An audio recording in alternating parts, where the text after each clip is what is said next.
we said a single word, we knew the power of connection.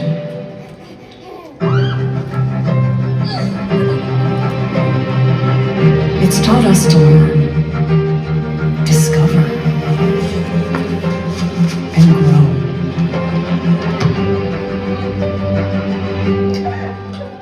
Now, the power of connection means we can collaborate, innovate, and transform.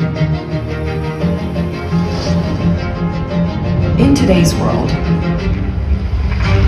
only connected businesses can turn uncertainty into opportunity by building teams where people and technology don't just coexist, they thrive together. Gaining visibility into every dollar spent and transforming costs into value. Creating supply chains so smart, disruptions become advantages. Uniting everyone with financial forecasts built on one clear vision. And making customer experiences so connected, relationships last a lifetime. With SAP, all parts of your business come together as one. Because when you connect everything, you can achieve anything. SAP, bring out your best.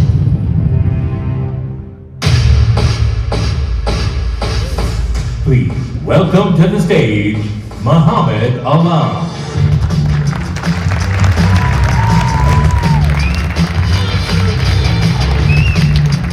Thank you.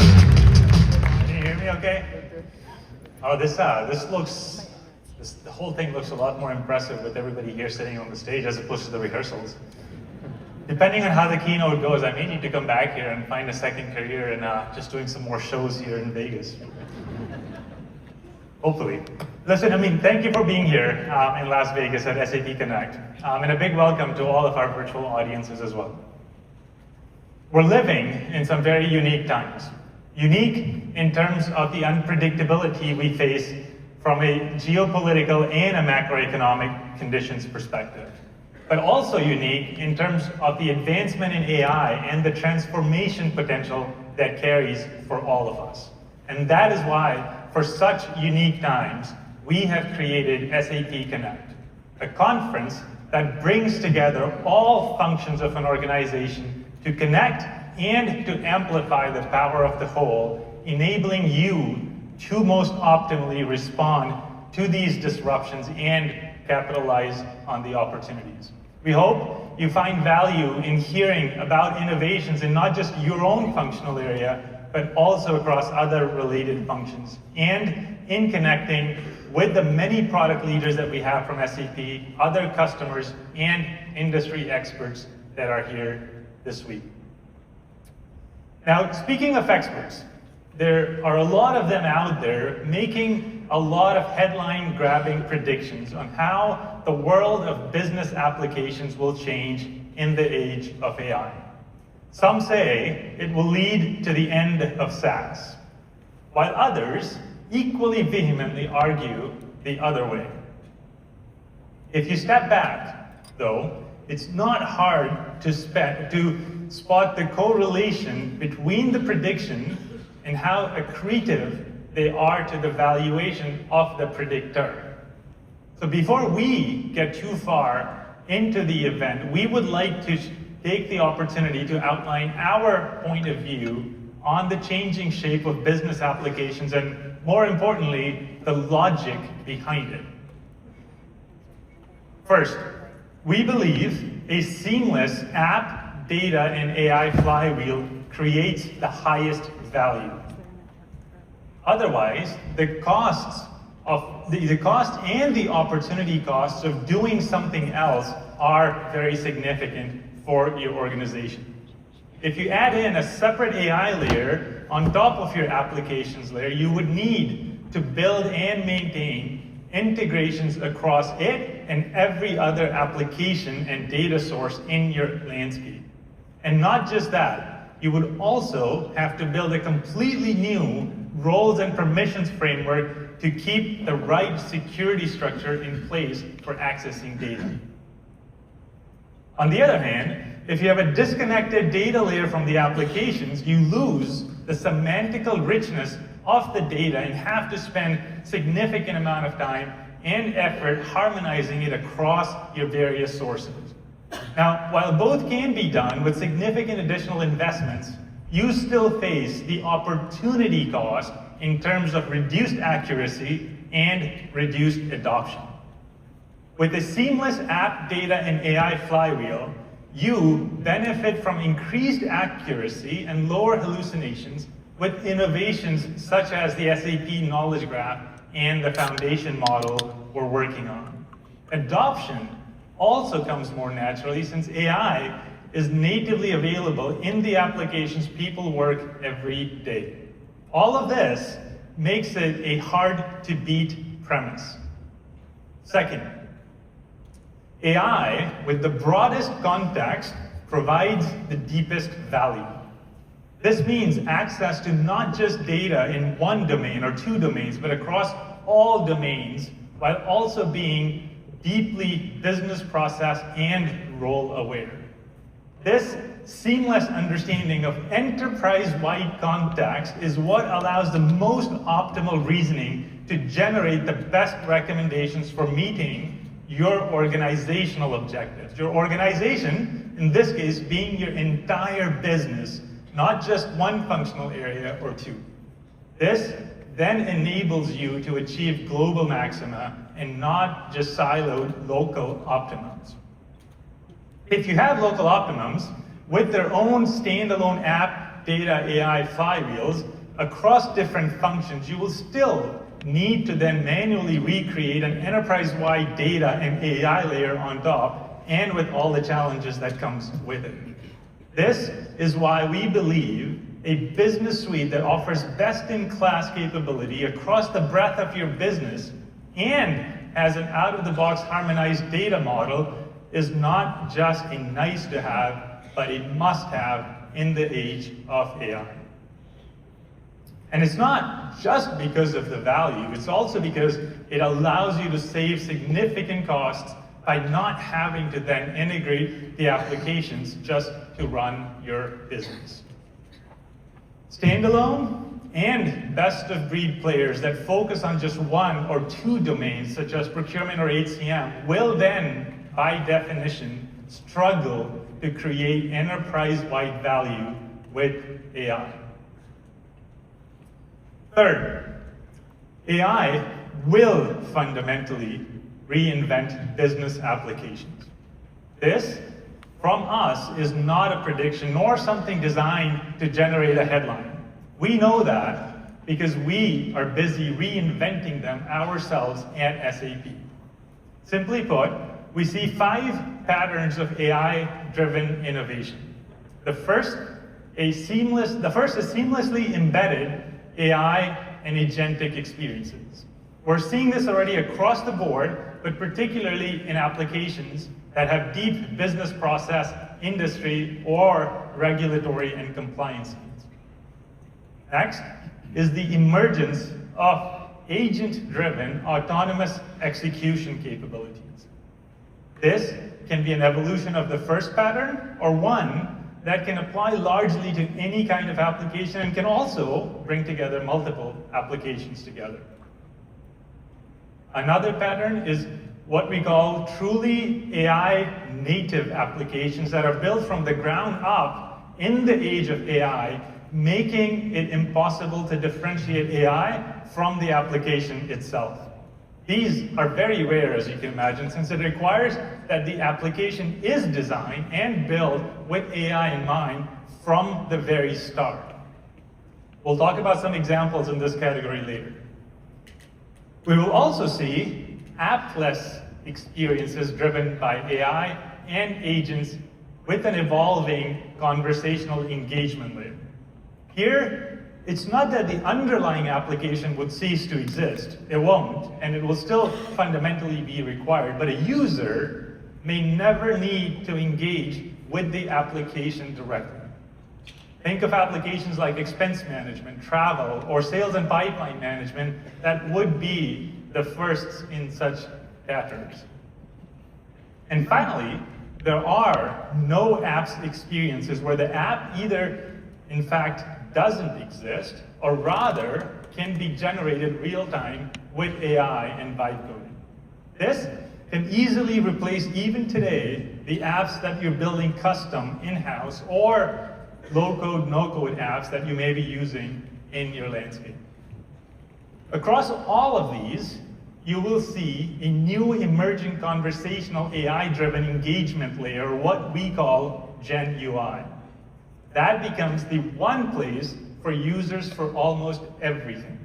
Things like information retrieval, deep insights, navigation, agent interactions, and many, many more things. This week, you will hear about announcements and see demos that showcase literally all of these patterns in the SAP Business Suite. And now, to show you the power of seamlessness across the app, data, and AI flywheel, and across the full SAP Business Suite, highlighting some of the patterns we just talked about, please join me in welcoming Stefan de Barze, our president of SAP Business Suite, to the stage. Stefan.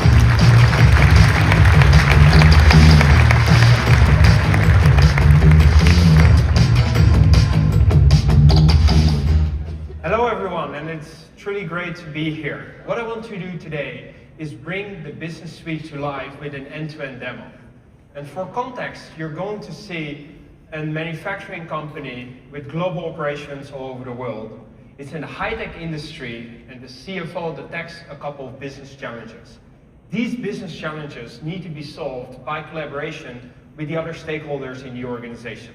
So let's go and get started. So imagine a CFO walking in on the Monday morning and getting an overview of the state of the business. What you will find there in the bottom is an overview of sales, revenue, and working capital. This is clearly highlighting there is a revenue gap, there is a sales gap, and on top of that, working capital is not in shape. In the top layer, what you find there is business process insights. Here, we are, for instance, seeing that there's duplicated invoices, that there are orders that are shipped but not billed, but there are also some payment term discrepancies. So we want to get started, and Jewel, our co-pilot, highlights that there are a couple of business process issues that are highlighted, and if we would solve them, we could generate 40 million in value. So obviously, we want to dive in and say, let's start with procurement to pay. What are the issues and what do we need to do? Jewel comes back and said, look, the biggest issue that we have are payment term discrepancies. So we can see the root cause, we can see the total impact, but we can also see the reason for that. Now we want to ask Jewel, do create a plan that helps solve for that. Jewel comes back, and with the help of AI, we get a plan. And the plan highlights what we need to do. For instance, updating our supplier master data, enforcing standard payment terms, and so forth. So what do we want to do? We want to say, okay, Jewel, please, go ahead and action these activities. The next step would be to look into order to cash. Do we have some issues there as well? And again, here, Jewel is highlighting we have two issues. The first issue is that we have late deliveries for a number of reasons. And the second issue is that we have shipped but not billed. So obviously, we want to solve for that. And as you can see, there's quite some revenue at risk. So please go ahead, create a plan. Now, Mohammed just talked about the app-less experience. What you're seeing here is SAP Signavio.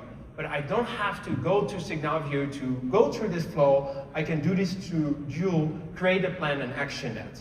So now, when we go through that plan, we see that we have, if we action all of that, an opportunity to deliver 40 million in value. Now the next step would be to actually work together with the CRO, because what we also saw, and you can see that here as well, in the revenue intelligence as part of BDC, is a revenue gap and a sales gap. So the key question is, what do we need to do to solve for that? And again here, we open up Jewel, and Jewel brings us to our opportunity dashboard, where we can see our budget, our forecast, our upside, as well as what is the current gap. And what Jewel is highlighting is, look, the current budget attainment tracks at 80%. We have a 500 million gap. So could you suggest what I should do about that? And Jewel comes back and said, look, there are 3 active upside opportunities that we could actually look into, because if we can move them into the forecast, we would close our budget attainment issue. So the double click would be to say, hey, why don't we focus on that first opportunity, bring us to the opportunity summary, and highlight what the issue is. And the issue is that this particular customer, has placed an order for a certain configuration, but that configuration is outside of the customer delivery time. So now the key question is, will that opportunity then go to our competitor, or could we do something about it? What you highlights is that instead of selling this configuration, we could potentially sell more standardized configuration that we have sold more than 10 times over the past 2 years. So what would you like to do? What we want to do is write an email to the customer and highlight, hey, we are going to try and do our best to deliver that custom configuration on time, but at the same time, would you be willing to change your mind and go for a more standardized approach? So we send that email, and the next step would be to work together with the COO. Why do we want to work together with the COO? Because we still want to understand, could we actually deliver that customized or configuration within the 30-day lead time? That's exactly what we are going to ask. And here, we're going to ask for the deep research agent to find an opportunity to deliver this opportunity within the 30 days. And what Jewel comes back is something pretty interesting. It shows that custom configuration on the left top side that is highlighted and requested by the customer. But as we can see, there's a couple of critical components that are not in stock, and on top of that, the lead time to get there is more than 100 days. So that's clearly not working. What is working is a more standardized configuration that we have solved in the past, as you can see there on the right-hand side in the evaluation. Now that is the option that we want to go for. That's also what Jewel highlights. I would position an alternative GPU configuration. But what Jewel is also highlighting, if that's not accepted by the customer, we could, for instance, offer incentives for extended lead time. So what we want to do, we want to go for option 1, but at the same time, we are seeing that even in the standardized configuration, there's one critical component not in stock, so we need to work together with the Chief Procurement Officer to get that expedited. So we move to the CPO, and again, Jewel highlights that we need to take action on that particular component and controller to get that delivered within the next 30 business days. And we say, look, there is a confirmed supplier where we can do that. Let's move forward and start the PO process. But before we do that, we want to obviously understand, are there any concerns that come up in the business? And one of the things that we are seeing is, through the integration with Perplexity, we are getting an alert that there is a potential supply risk. And Perplexity comes back and said, look, actually a couple of hours ago, an earthquake hit in Thailand, and this supplier has its most manufacturing sites in Thailand. What could we do about that? And here the answer is, we're going to use our SAP Business Network, which is the largest business-to-business network in the world, with more than 3 million suppliers transacting on that every single day. And based on the network, what we find, there's 2 alternative suppliers, but they're in Vietnam. So the question is, could we actually go for one of them? Now what we are seeing, there is one that fits our lead time of 30 days, but at the same time, it is quite expensive. So what we want to do is to understand, did we actually negotiate better terms with this supplier in the past? And we are asking the Gemini agent to find in our inbox whether we did yes or no. And the answer is yes, we did. So we want to take that unstructured data, make that structured, confirm the RFP, and issue this. So we issue the RFP, we should get the components on time, and the next thing would be to work together with HR. What we are finding in general when it comes to the HR organization is the move to a skill-based organization. And what we want to ask Jewel is, hey, what are the skill gaps that we are seeing in the commercial organization? And what we have seen, obviously, in this demo so far is that we just have accepted an order from a customer for a special configuration that is outside the delivery window. At the same time, we also saw that we have sold a more standardized configuration more than 10 times in the past 2 years. So why is the commercial organization not picking that up? Why are we not using the data to shape demand proactively? That's exactly what is highlighted here, that we have some skill gaps in the commercial organization. Those skills are AI-driven sales insights, some decision intelligence, and solution configuration with AI. So what we want to do next, we actually want to ask the SuccessFactors learning agent to come up with a plan to solve for some of those skill gaps. And the feedback is, hey, we can actually initiate an upscale plan that can be delivered in the next 45 days. So then we come back to the CFO, and obviously the CFO picture looks much better. In the top, we have solved a lot of the business process issues, so we can deliver 40 million more in value. But in the bottom, we also see that we do not have a budget gap anymore. We're actually tracking towards a budget attainment of 110%. So we asked you to summarize an update when it comes to what has happened in the business, because we want to share that with the CEO of the company. That's where we get next. As a CEO, you also have a personalized dashboards with the state of the business. And we ask AI to actually summarize the state of the business and what happened. And here you can see that AI summarized that we started the quarter with an 80% budget attainment. But due to the activities of the commercial organization, we can actually deliver now 110%. However, in order to do that, we have to expedite some materials from an alternative supplier in Vietnam. That is more expensive and hence put a pressure on gross margin. Now, what we also saw is that we have solved some of the business process issues, and that delivered more than 40 million in annual value. So what we then want to do is actually open the report and look at the P&L, where we can then also get financial results and insights. And here, we can see budget, versus latest forecast. We can see top line. We also see cost and gross margin. And the summary is, hey, we can actually deliver 110% of budget, but we as an organization need to be okay that the gross margin will drop from the initially predicted 12% to 11%, simply because we have that alternate supplier issue in Vietnam. But on top of that, we can actually deliver an incremental 40 million because we are solving those process issues in procurement to pay and in order to cash. Now, on top of that, we can then also look at a P&L by time and see that over time, the forecast, keeps ahead of budget, which means that the business is in good shape and we can deliver, on the budget that we set for ourselves. So that would summarize the business suite demo, where you could see, how do we detect a business issue, from a CFO perspective. That obviously cannot be solved by just the CFO community. We have to collaborate proactively with the other functions in the organization.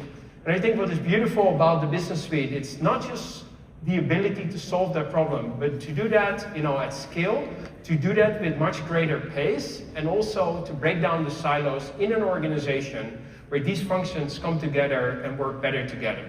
So thank you so much, and I want to ask Mohammed to come back on stage.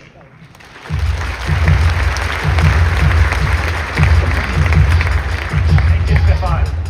And this was one of the longer demos we've done in any events, but we thought it was an important one because it so beautifully showcases the tremendous value of not just a seamless app data and AI flywheel, but also the power of seamless end-to-end business suite that, again, aims for the global maxima for your enterprise. But we know that you have a lot more on your mind these days than just the evolving role of business applications. And based on what we hear, we can categorize them into three themes. First, turning uncertainty into opportunity. From supply chain disruptions to financial market volatility, every business is dealing with uncertainty. But with uncertainty also comes opportunity.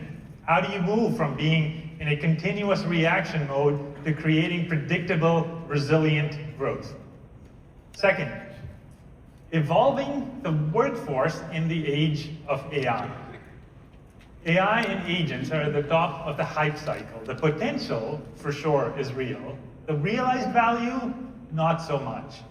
How do you lead the way in helping people adapt and thrive in a world where human judgment and AI will need to work side by side for a long period of time. And finally, creating unparalleled customer value. At the end of the day, you want growth, and that comes with creating amazing customer value, which in turn requires the enterprise to work together as a whole. So let's begin with turning uncertainty into opportunity. Every day, leaders navigate variables outside of their control. Tariffs, geopolitics, regulations, economic swings, to name a few. And these uncertainties raise real questions, such as, how will they affect my growth? Can we manage around the risks? And what choices can we make today to strengthen our position tomorrow? We know that 8 out of 10 CEOs now say that volatility is here to stay as the new normal. We also know that 70% of the CFOs are putting cost reduction at the same time as their top priority. This is not an issue for just one industry or one region. It's a universal reality impacting all of us every day, including, as you can imagine, SAP, with more than 400,000 customers in 180 countries. To explore this topic further, I'm excited to welcome two leaders with great insights on this topic. First, someone who guides SAP through this environment every day, our Chief Financial Officer, Dominic Assam. And joining him is Professor Ulrike Malmendier, who is an economics professor at UC Berkeley and one of the leading voices in economics. Her research has shaped how we think about markets, corporate behavior, and uncertainty. Together, they will discuss how uncertainty shapes not just SAP's strategy, but the choices and opportunities facing every leader in this room. Please join me in welcoming Dominic and Ulrike to the stage. Dominic and Ulrike.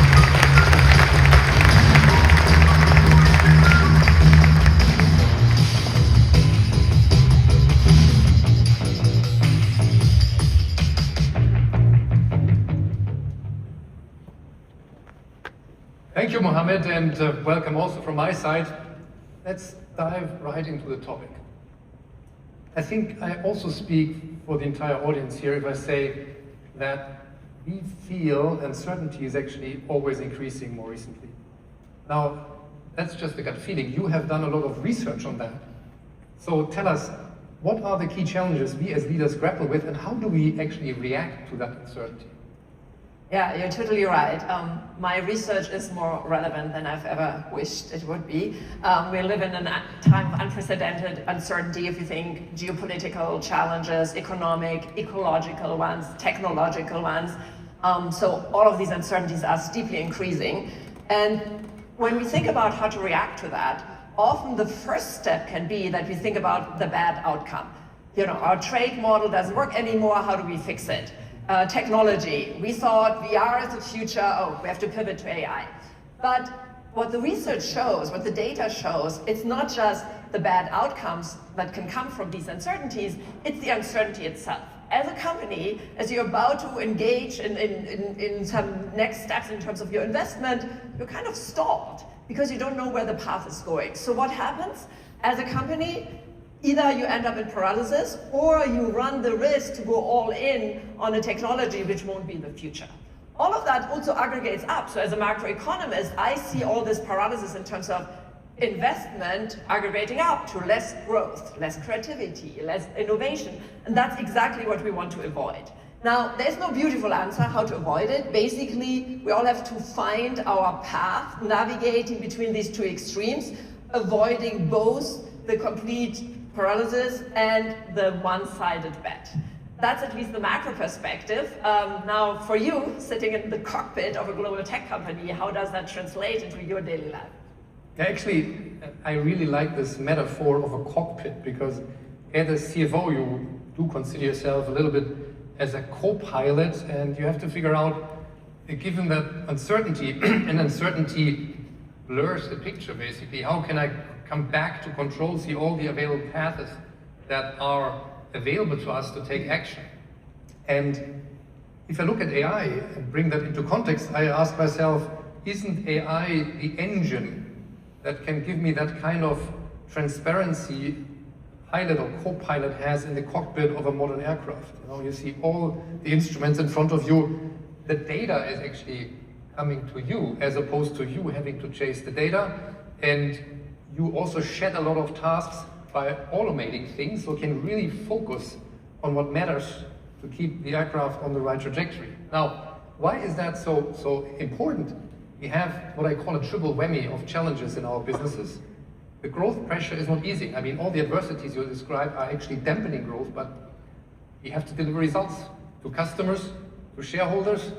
Then there is regulation. Makes our life much more complicated, especially in Europe. I think we all know what I talk about. And last but not least, we have to constantly transform businesses. So it's becoming a moving target, and that's why I think basically AI gives us this unique opportunity to establish a suite of solutions that are kind of the avionics of an enterprise, and enterprises are much more complicated than an aircraft, actually. Okay, so I'm very glad to hear that you think our airplanes are traveling safely, and moreover, that waiting is not an option, that we have to move forward with investment. That's, of course, what as an economist I want to see, so we actually will have growth. That we don't run this big risk that the economy will flatten out in light of all of these uncertainties. Now, what type of moving forward, however, right? So waiting is not an option. Blind investing, I assume you also want to avoid that one-sided bet I was talking about. So some kind of moving forward that's conscious of all the options, real option thinking.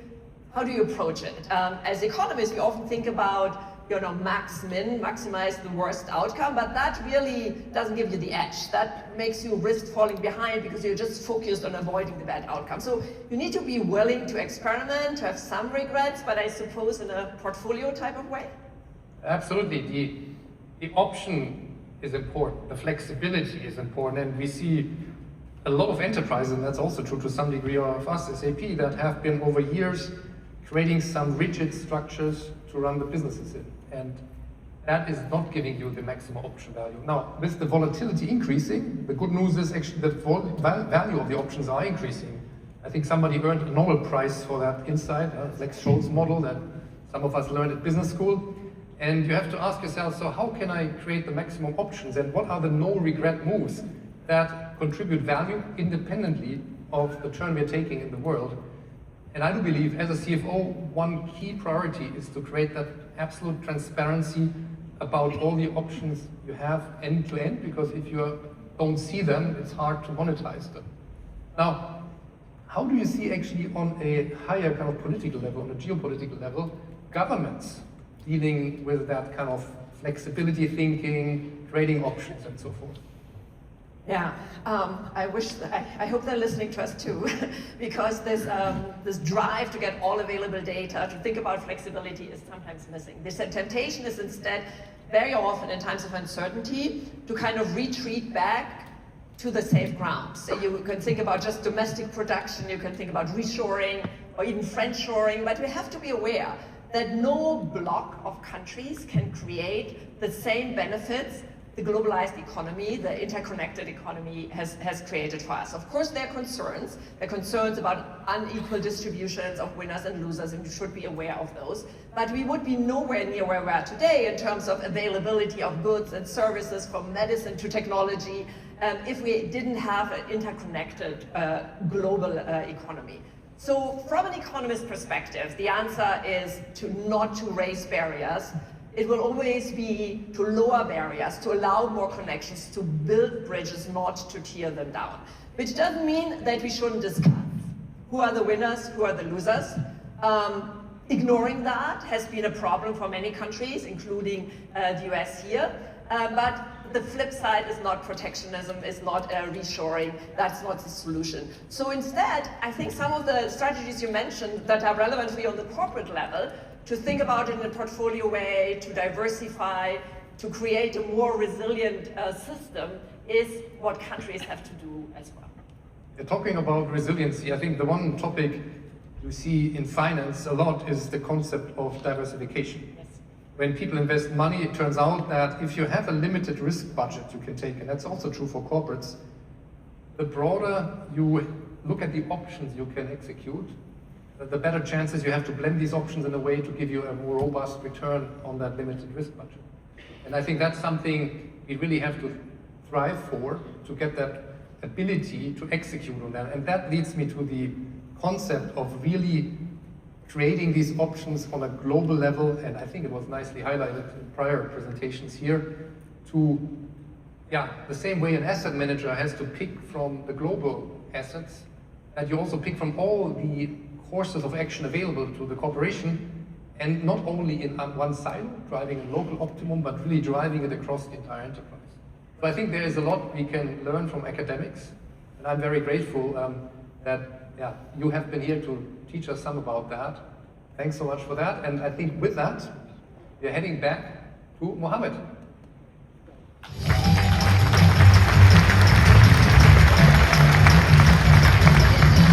Thank you, Dominic, and Professor Melvin Deere. And I can attest to the fact that, I don't know if I would want Dominic's job. It's pretty hard to navigate through the resiliency. And for me as an R&D leader, it's pretty easy to just push a bill in front of him and say, hey, I need this many more people and this many more things to go do. But the global maxima is hard to get to, because it does mean at some level there is compromises you're making to get to that. And what we heard just now is a powerful reminder that uncertainty is real and it's not going away. But even the most significant challenges can be responded to, navigated, and when approached the right way, turned into opportunities. And that is where SAP comes in, because the best way to face uncertainty is with confidence that you can see what's happening across your business and across your network. And on that note, I'm excited to share our first set of product announcements that will help you not only survive through the uncertainty, but thrive. First is our new supply chain orchestration solution.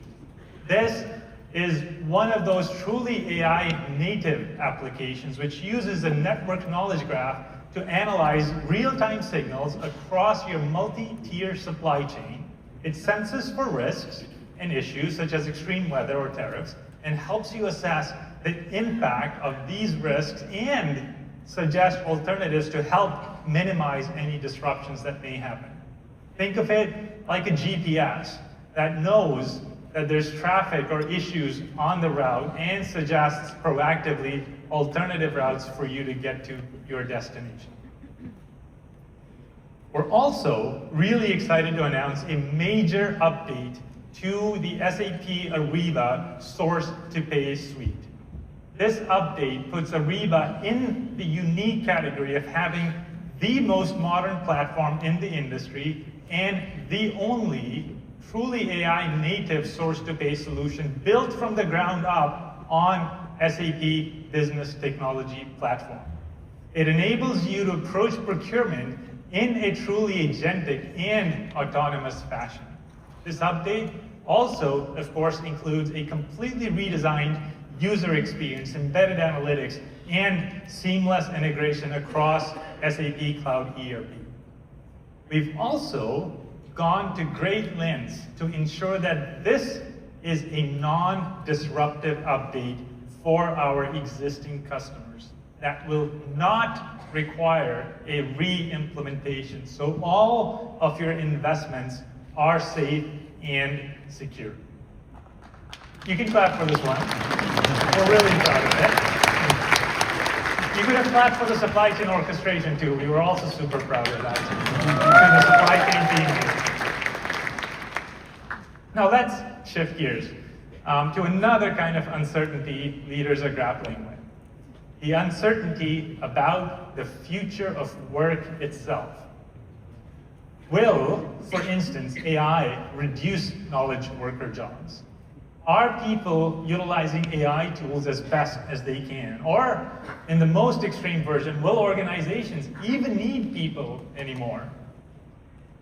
The story of AI in the workplace is both encouraging, yet unfinished. Today, 44% of workplaces report using AI tools, but only 1 in 5 employees have a clear understanding on how to apply them in their daily job. That's where SAP plays a vital role, helping organizations take AI from isolated pilots to creating business-wide advantage. And to dive into this topic, I'm thrilled again to welcome two voices who are helping shape the future of work. First, SAP's Chief People Officer, Gina Varjibroy, who is leading our own workforce transformation. And undoubtedly, if you think about the industry, one industry that's been impacted the most by AI, it is the software development industry. And with Gina is Ian Beecraft, the founder and chief futurist of Signal and Cypher, a leading industry voice in how to augment the power of teams with AI. He also advises many large companies on AI adoption. Please join me in welcoming Gina and Ian to the stage.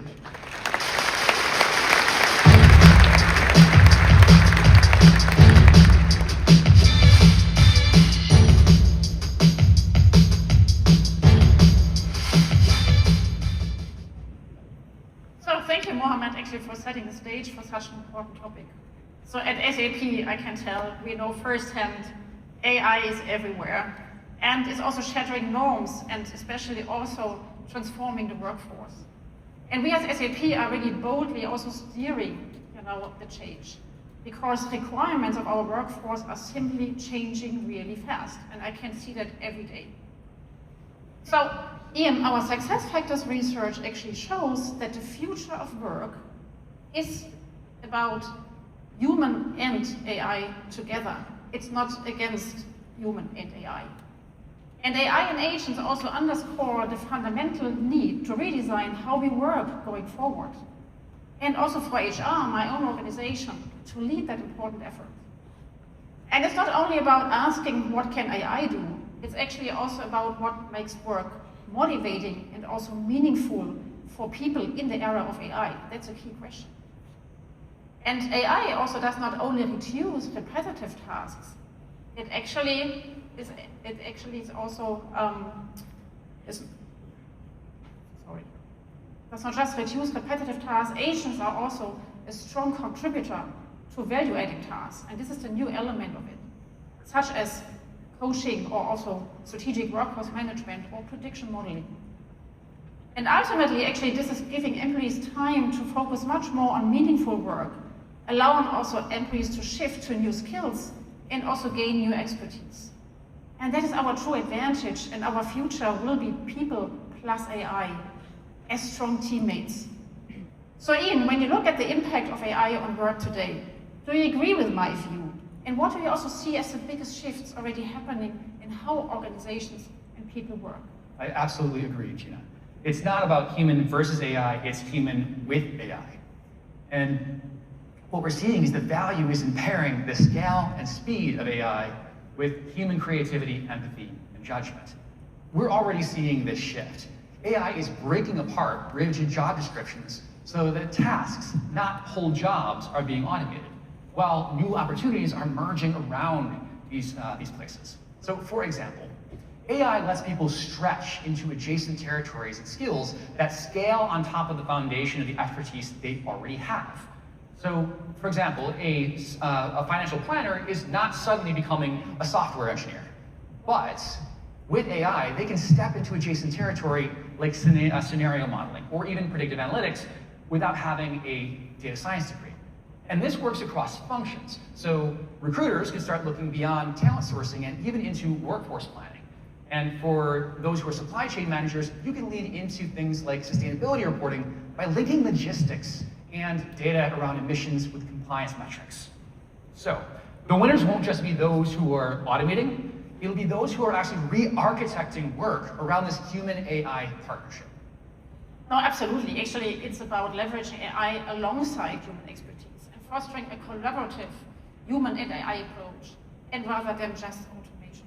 And I think we both agree that makes AI a real disruption. And it also forces us to rethink how we redesign roles, responsibilities, and ethics between humans and also intelligent systems. For me, the big question is actually, how do we embrace AI as an independent operator, harnessing its benefits to actually enhance our own work while keep people at the core of work? It's about combining human and technological strength to generate outcomes that are greater than what both could achieve alone. And as you also mentioned, Ian, we are talking about tasks, not whole jobs. Yeah, in fact, employees estimate already that 42% of their tasks could be done by AI today. And this makes AI a true team member, and it also reinforces the need to continuously re- and upskill, investing also a good portion of our working time for learning and development to stay current. That's why I say skills are the new supply chain. Just like energy or raw materials fueled the industrial age, AI drives the digital age. And this is powered and shaped by skills. So companies that actually can dynamically adapt the skills portfolio will be the ones that thrive. The skills first approach is a paradigm shift that revolutionizes also how organizations handle workforce planning, hiring, job architectures, learning and development. And this approach actually accelerates adaptability and growth by effectively responding to external disruptions in real time. So at SAP, through SuccessFactors and AI, we strategically plan and also dynamically adjust skill requirements, offering also hyper-personalized AI and assisted up and reskilling. And this approach ensures our teams effectively already collaborate with AI. Putting skills at the center transforms people, practices, products, and solutions across all stages of the employee lifecycle. So Ian, you have heard me say, skills are the new supply chain. How do you see this? And also beyond skills, what strategies do you also see most critical for businesses to build a culture that truly harnesses the potential of AI? As you said, skills are the new supply chain. And because of the impact of large language models on knowledge acquisition, the shelf life of skills is shrinking quickly. In fact, the OECD and World Economic Forum both estimate that the average shelf life of a technical skill lasts only about 18 to 36 months. I'm sure many of you in this room feel that. Now, most organizations have to proactively plan for how dynamic roles are going to evolve with AI. This means from how teams are structured, to how learning and development programs are designed, even to how different kinds of work are valued. So we're in this transition phase where we're going from our value being derived from how much I know to how well and how quickly I can adapt. So the systems that are going to help us plan for this shift now can prevent that whiplash and instead let us harness those changes to our advantage. Actually, I would love to build on your point, Ian. Actually, while technology drives the change, it's actually culture that also decides the outcome. And for us as SAP, successful business transformation means really applying a growth mindset, learning fast at scale, personalizing employee experience, but also reimagining skills and roles through human AI collaboration. And at SAP, we don't just build technology, we also live transformation ourselves with our growth culture and our North Star of best is never done. This is our operating system and actually a bold and long-term workforce vision. With 110,000 employees worldwide, AI is no longer optional at SAP, it is pivotal to our success. And to stay competitive, every one of our employees need to adopt AI tools as a standard part of their daily work.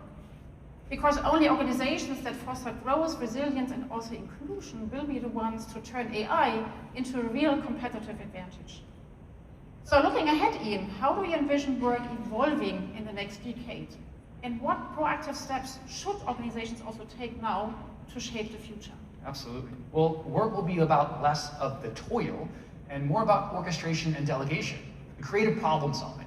We're moving from doing the work to designing the work, and doing that in collaboration with AI systems. The most valuable skill of the next decade will be the ability to unlearn and relearn and break old digital habits and build the new ones as fast as the environment is shifting around us. So to prepare now, we need to be investing in cultures that are about experimentation, where failure is treated as progress, and build in AI-augmented teams into the DNA of adaptability that can flex quickly within our organizations. So we need to be encouraging our leaders to be thinking like organizational architects, designing systems that keep humans and AI in sync. The future will reward those who are able to reimagine work from the ground up. Thank you so much, Ian, also for sharing your valuable insights today. And in closing, actually, let's reaffirm the transformative power of human and AI partnerships. By integrating AI's capabilities with human creativity, empathy, and also judgment, we move beyond simple automation into real human AI power couples. So ultimately, the future will favor those who embrace orchestration, delegation, but also creative problem solving.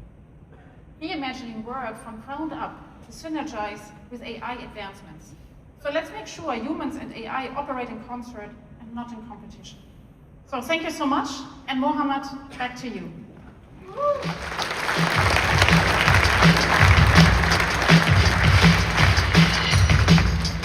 As you can probably tell, I didn't get the memo that the board had to wear blue jacket and white shirt. I showed up in my screwed up collar quarters of here, which did at least fix the collar backspace when I was concerned. I don't know how many people noticed. I obviously missed it. But anyhow, let's come back to our scheduled programming here.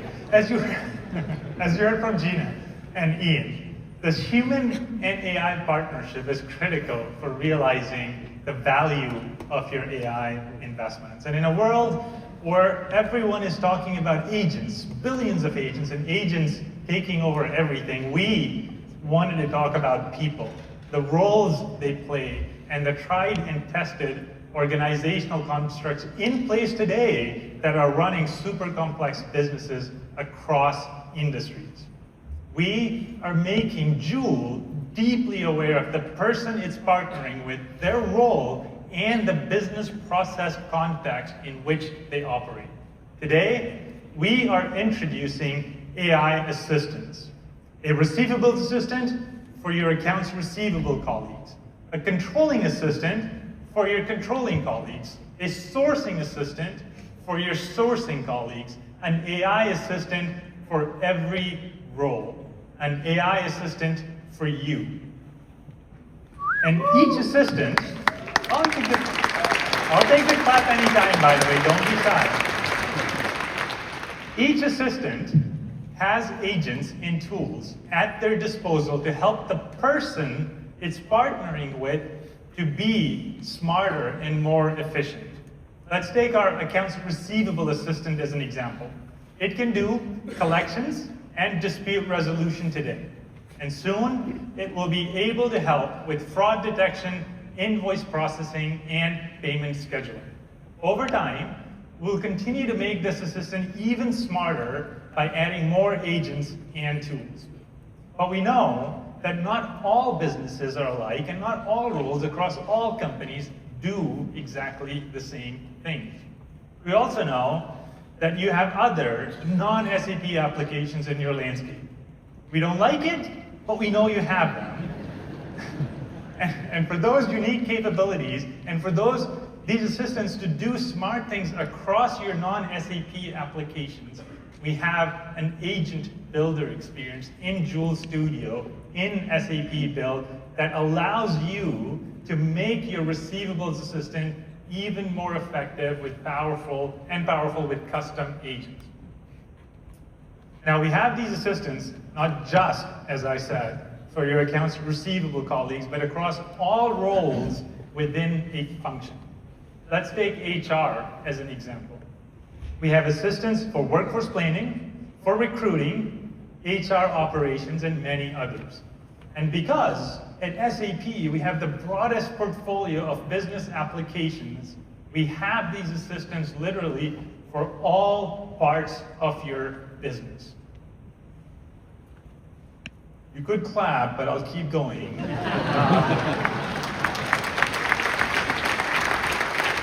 We're also proud to announce that with assistants and agents in Joule, we're working to enable autonomous execution across key business processes.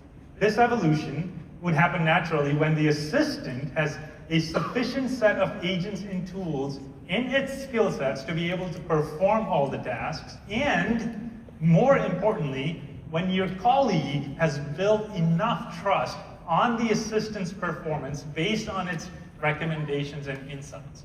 Once this trust builds, the person would be able to instruct the assistant to execute autonomously. We are working on building assistants that enable autonomous execution both within one assistant's responsibilities, but also across various assistants working together. The customer service assistant, for example. Maybe after this one, I appreciate the effort. The customer service assistant, for example, can take an incoming case classify it into the right category, find the knowledge-based articles, develop a solution proposal, present it to the customer, and wait for their feedback.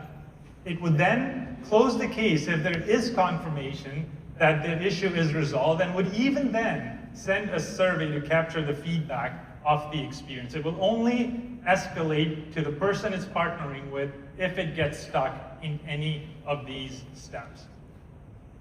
Now you can clap. So while efficiency and automation carry potential for great value for the organization, AI's greatest strength is in unlocking insights and recommendations based on its ability to do deep research across vast amounts of internal and external data, which is hard for people to go do. This is why we're also introducing deep research in Joule that can do exactly that and unlock those 5x, 10x, 100x type use cases for value. Let's take account planning as an example. Account planning can typically take 6 to 8 weeks because the number of accounts and the depth of research needed for each relationship is generally pretty large. With deep research, we compress that cycle to just a few hours, performing time-intensive work of synthesizing history, surfacing drivers, comparing playbooks, and drafting a plan that can lead to more value for the customer and then, of course, for you in return. The same depth of analysis can be applied to determine true product profitability or cost center analysis ahead of a new fiscal year. And now, to show you this world of agents, assistants, autonomous execution, and deep research in action, please join me in welcoming Priyanka Kaitan to stage.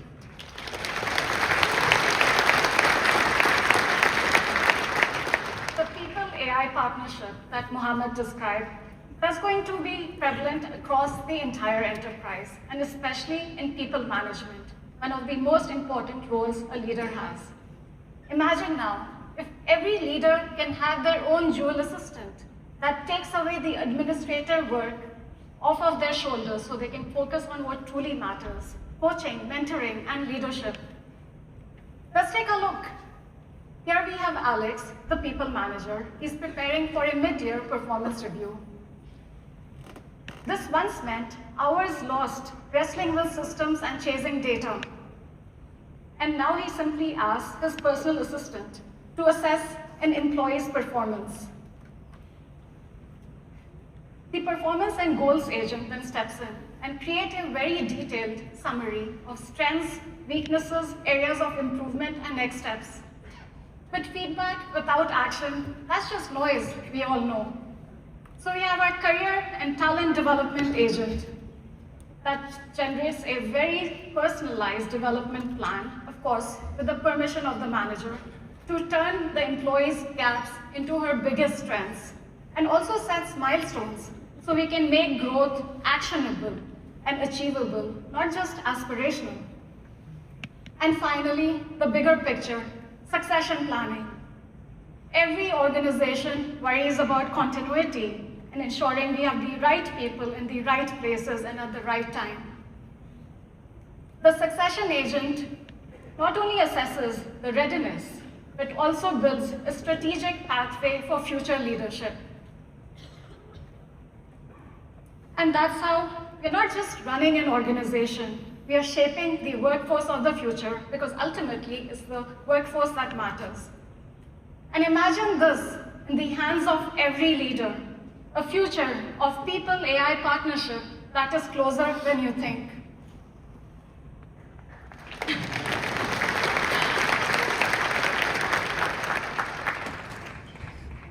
Well, let me give you another example of this people-AI partnership. And to do that, I'm going to take you on a quick tour of a manufacturing shop floor, so you can experience what happens today when a machine breaks down. Well, production stalls, planners panic, rescheduling takes hours, maintenance is called, parts are ordered, technicians are dispatched, and yet orders slip. And ultimately, customers are disappointed. But in the age of AI, we can simplify all of this to minimize disruptions across the value chain and to keep customer priorities. Imagine if instead of people racing to react, we have insights from one agent that can trigger actions across an entire network of assistants and agents with humans in the loop, of course. So now let's replay the same moment of a machine breakdown, but this time through the lens of our operations assistant, who's working 24/7 on behalf of Sam, the plant manager. The assistant is continuously monitoring all trends, KPIs, anomalies, and it then detects that we have a problem. The overall equipment effectiveness is dropping, and also the performance in one of the plants is sharply declining. Immediately, the assistant sends out an alert to Sam, the plant manager. But before Sam even has a chance to react, the assistant is already orchestrating a response.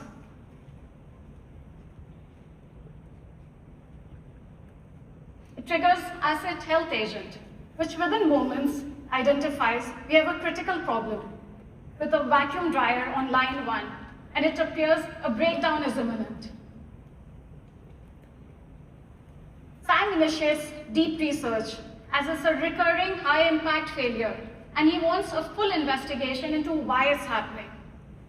Jewel instantly starts synthesizing data from across a multitudes of sources, such as transactional, operational, and even unstructured data from various knowledge bases, and it prepares an exhaustive report. This report surfaces the symptoms, root causes, risks, and preventive measures. With the problems identified, Sam's team is ready to take further countermeasures to prevent such recurrences in the future. Now it's time to pivot to solutions, and our assistant now shifts focus to the shop floor. The shop floor supervisor agent is already at work and has identified all the high priority orders that are at risk and needs to be rescheduled. It also suggests alternative resources that have capacity and availability. Just then, our human production supervisor steps in to select the best option to keep production moving forward. In the meantime, the assistant wants to know if maintenance is already underway. The maintenance planner agent has already scheduled repair, but it realizes a spare part is not in stock. It invokes the procurement assistant to trigger an emergency purchase order that's sent to a local pre-approved supplier who has the part in stock. And with parts confirmed, the assistant finally engages the field service dispatcher agent who recommends the best technician for this job based on skills, proximity, and availability. And as soon as the repair is complete, the assistant notifies Sam. And throughout the journey, Sam had one single unified timeline of insights and actions, from detection to diagnosis to full resolution. One simple experience powered by multiple assistants and specialized agents. And this is a powerful example of an autonomous maintenance and repair operation. Imagine the possibilities when such orchestration extends every line of business. Thank you, and back to you, Mohammed.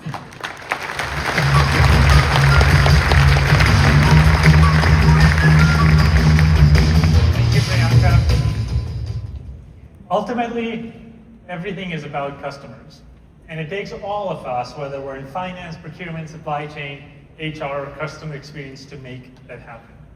Today, customers expect more. They will leave faster than ever if promises are broken or experiences fall short. We find that customers stumble, or companies stumble, when sales, service, finance, and supply chain systems are running in their own silos. or when competitors deliver seamless experiences while you are still busy integrating disparate applications. Losing a single customer often takes 3 new ones to replace. Even more compelling is the fact that 73% will walk away after multiple bad experiences, and more than half will leave after just one. This is why we are doubling down on customer centricity, and the best way to bring this live is to hear directly from a customer. I'm delighted to welcome Jan Gilg, SAP's Chief Revenue Officer for the Americas, for a conversation about how a customer-centric mindset is transforming business outcomes. Jan?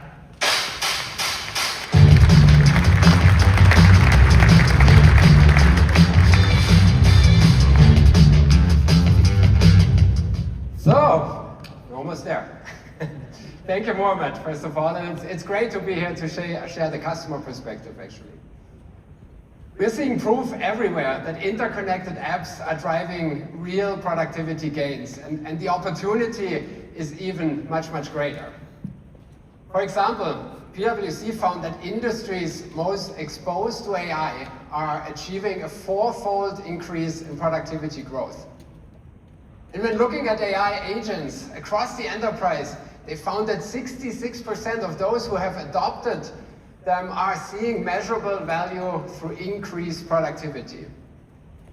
For example, in the utilities industry, we're seeing how integrated applications linking asset management, field service, and customer service are driving productivity gains in the field. So what does this tell us? Well, it's proof that when you connect intelligent across your business, you get more than just efficiency. You get a powerful productivity engine for uncertain times. And we see ripple effects across different lines of business.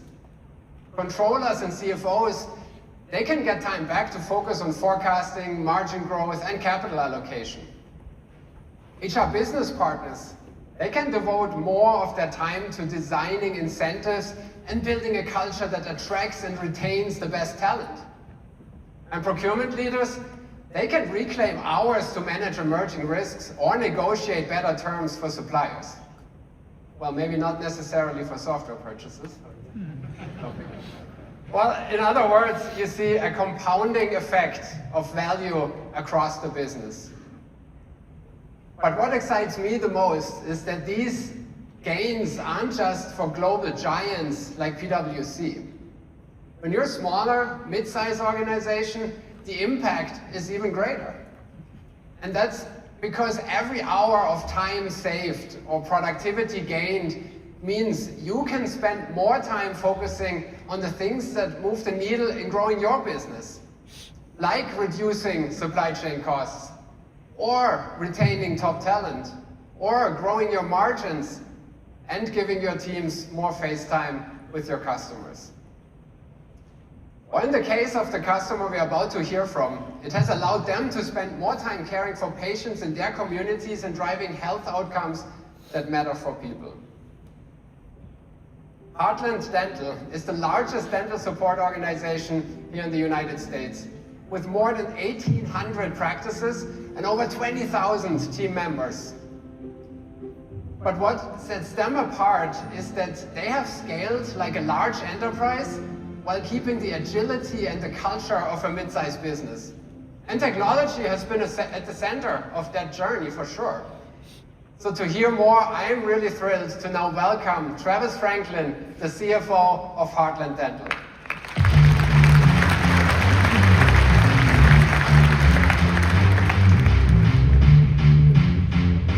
So great to have you. Thanks so much for joining us.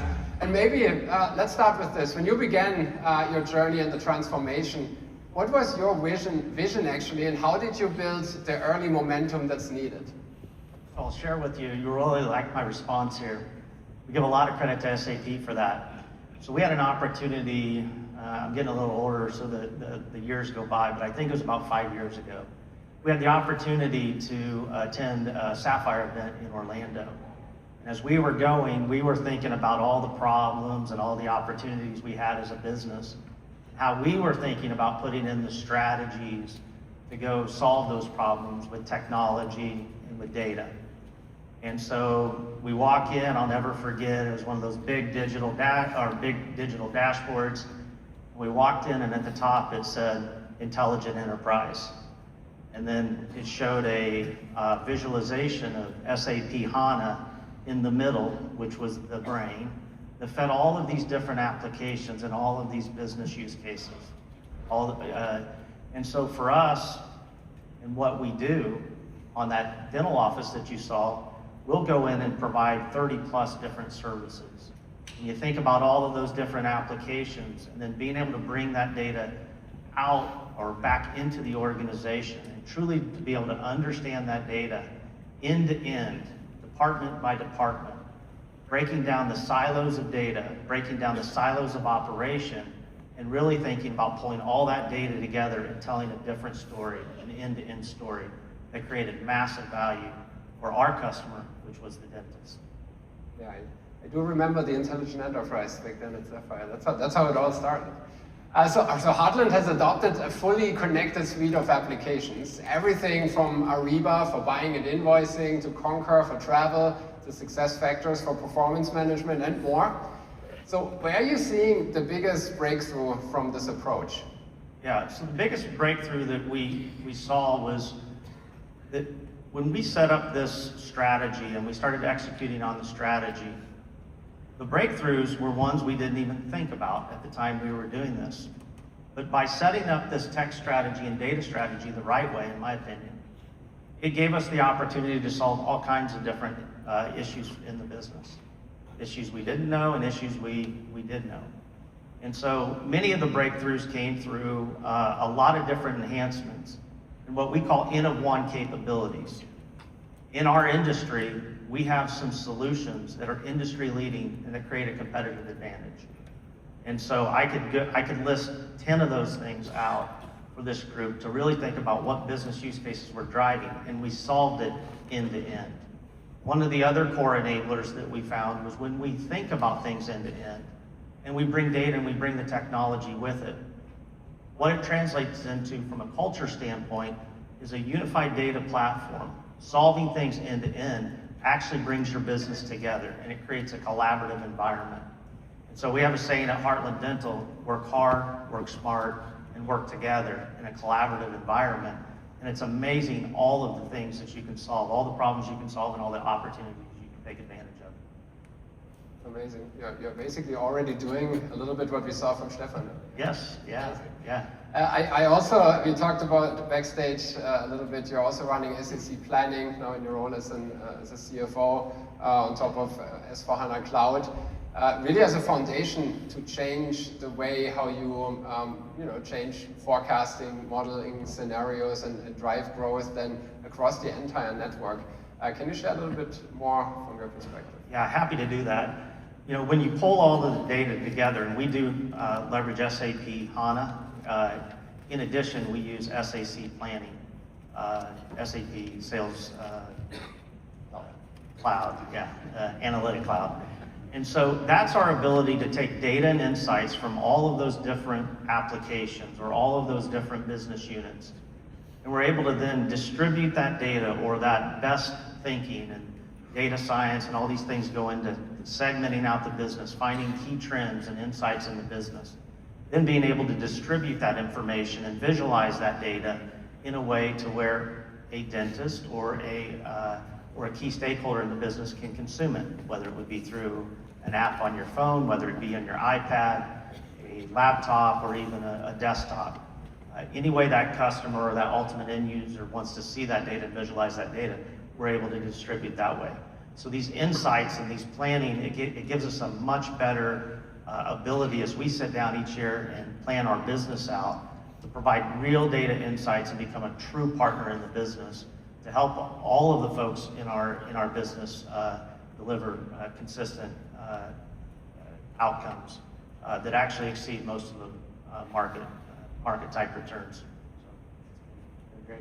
No, thanks so much for sharing that. And then maybe a final question, because people are always interested, of course, what are some of the lessons learned that you can share as a CFO here for the CFO community or beyond, also maybe for some other mid-market customers that are in the room? Yeah, so I've been asked this question a lot, and what I would say is there's 2 or 3 things that I would want you guys to leave with. Number 1 is spend the time to truly understand what your biggest opportunities and biggest problems are to go solve. Think about things end to end. Write your process out. A lot of people lead with technology is going to solve everything. It'll solve a lot of things, but if you create a bad process, you're going to automate a bad process. So take the time, do the planning, truly think about it from a work hard, work smart, and work together. The more people you can get involved in that solutioning and actually laying out that process actually gets them buy-in to the change that's about to come with the innovation you're going to drive through the business. In addition to those pieces is that when you're thinking about when you transfer end to end and you think about data, pulling data in, governing the data, creating the enablement to go solve all these problems becomes key and critical. So what we did instantly was we spent a lot of time on procuring the data up into HANA so that we can distribute it out to all of these different applications. So that you can now create a collaborative environment that everybody has similar data, has procured data, has proper data definitions around that data, so that in our example, we had 7 definitions of a new patient. Today, we have 1 definition of a new patient. So it's examples like that that I think are key and critical to get you guys the biggest success and bang for your buck. And I would say that these are the core enablers, the foundations you're building to not only solve problems today, but well into the future. And we've picked up a lot of efficiency and a lot of great results by being able to create that enabling tech and data strategy and actually getting that implemented into our practices and into our business. Yeah, so Heartland is definitely a powerful example of what's possible with connections. And before we invite Mohammed back on stage, I do want to say a big thank you, Travis, for being here, for sharing that example. And I can't wait what's in it in the next couple of years and months and years to come. So thank you very much. Thanks for being here.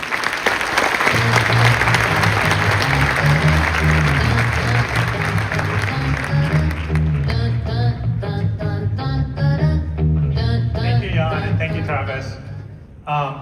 The insights they shared really highlight what's possible from a value creation perspective when you really put customers at the center.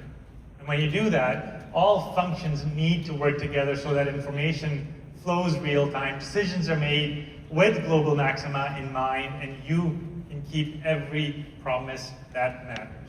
So moving on to our product announcements for this segment and bringing these insights to life, the theme of bringing these insights to life, we're really excited to announce an expanded set of intelligent applications with SAP Business Data Cloud. We announced a number of these at Sapphire, and today I'm excited to announce finance intelligence, supply chain intelligence, revenue intelligence, and one specifically designed for the CPG industry called consumer products intelligence that really brings the power of app data and AI to life.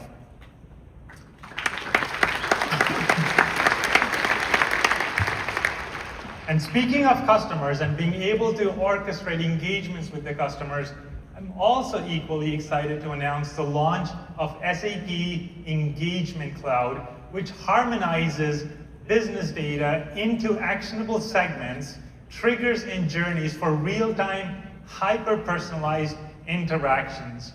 And not just for your marketing needs, but also for improving supplier performance and procurement, accelerating alumni engagement in HCM, and turning service interactions into revenue-generating opportunities in customer service. To show you how this works in action, please join me in welcoming Laura Marwood to the stage. Laura.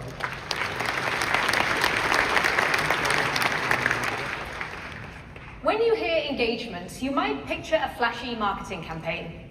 But in enterprises, the real test is how smartly we handle everyday touch points. For example, when a supplier misses a delivery or an interview candidate is waiting for feedback. These moments matter because they shape outcomes and relationships. And this is where SAP Engagement Cloud comes in. One platform powered by Joule and the Business Data Cloud to orchestrate interactions and make them meaningful. So, let's see this in action. Picture this. The HR team is getting ready for their annual alumni event. The alumni manager logs into SuccessFactors and sees a reminder that the event is just 98 days away. Behind the scenes, Engagement Cloud is already pulling in profile data from the People Intelligent app in the Business Data Cloud. The alumni manager, Alex, opens Joule and clicks on Create an Engagement Program. Instantly, he sees smart recommendation templates, and he picks the Save the Date template. Because the system knows that Alex is the alumni manager for North America, the target groups are already set. He just selects the relevant audience and moves on.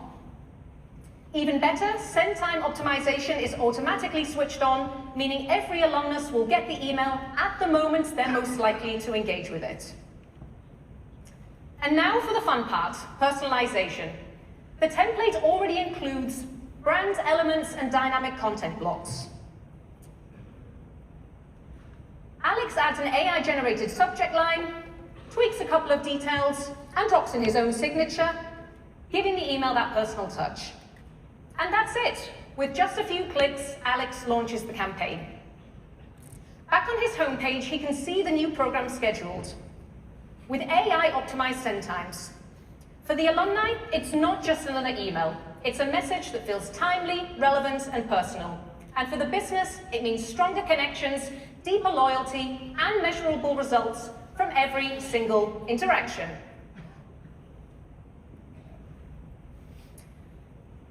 Now let's look at procurement. Our procurement lead, Christopher, starts the day in his SAP Ariba dashboard. He sees an alert about a new regulation and jumps straight in. With a single click, Christopher opens a Joule's insight that shows him exactly which suppliers are affected and the compliance deadline they need to meet. Joule then builds a multi-step engagement program in SAP Engagement Cloud, pulling supplier data directly from the supplier management app in the Business Data Cloud. In seconds, the program is live. Managers get scheduled alerts, suppliers receive tailored compliance notices, and progress is tracked automatically for the next 30 days. The procurement manager then quickly consolidates this in an email, adds some personalization tokens, and hits launch. What once required weeks of coordination is now live in minutes, with compliance status visible in real time to every stakeholder. Now, before I close, let me give you a quick glimpse of how Engagement Cloud and Service Cloud are coming together. On the Engagement Cloud homepage, the agent can access a customer's full profile across channels like WhatsApp, email, and chat, along with purchases, loyalty status, and service history. With Joule, booking a service or extending a warranty takes seconds, turning every interaction into a seamless personal experience.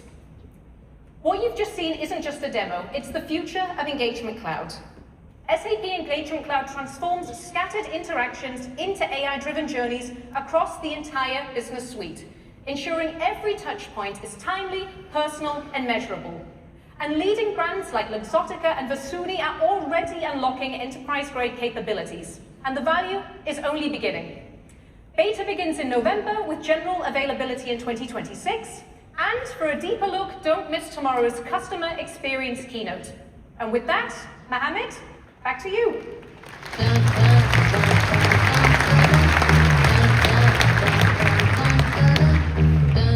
Thank you, Laura. Listen, we've covered a lot today. We've outlined our point of view on the future of business application. We talked about turning uncertainty into opportunity, about the role of people in the age of AI, and how do we elevate customer centricity. The theme across all of it was the same, though, And hopefully that came across clearly. To create exponential value and to get to the global maxima for your enterprise, the whole matters. And that's what we are focused on, providing you with best-in-class applications seamlessly integrated across the breadth of finance, spend, supply chain, HCM, and customer experience, along with a seamless application data and AI flywheel that comes together as one to create unparalleled value.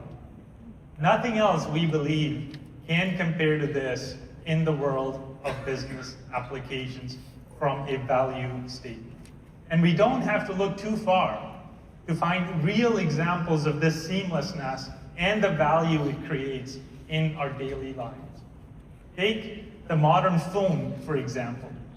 It's not just a phone anymore. It's a GPS, a flashlight, a health monitor, a workout coach, things that used to be disparate and separate, now brought together into an integrated, seamless, singular experience with unparalleled value. We see the same story unfolding in the automotive industry. Cars were once simple devices that were meant to take you from point A to point B. You had to bring your own maps, your own music, stay hyper alert to be in lanes, stop before you get too close to something, and even for those that could do it, parallel park yourself. But now, all of that is connected seamlessly into a singular experience. An experience that is now even approaching its own state of autonomous execution with self-driving cars.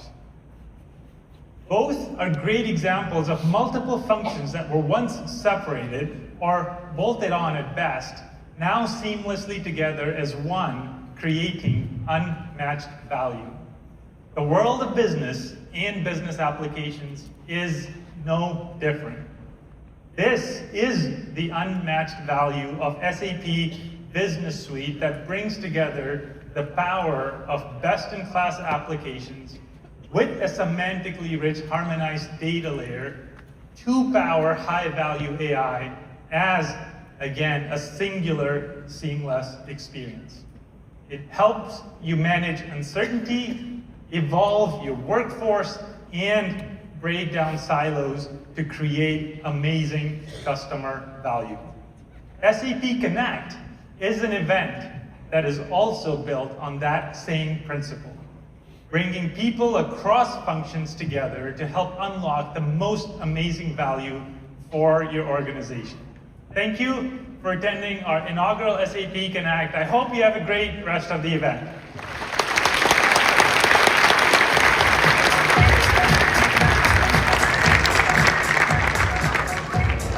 What a way to kick things off. Amazing job here for our opening keynote at SAP Connect. At this time, go ahead and make your way to the show floor.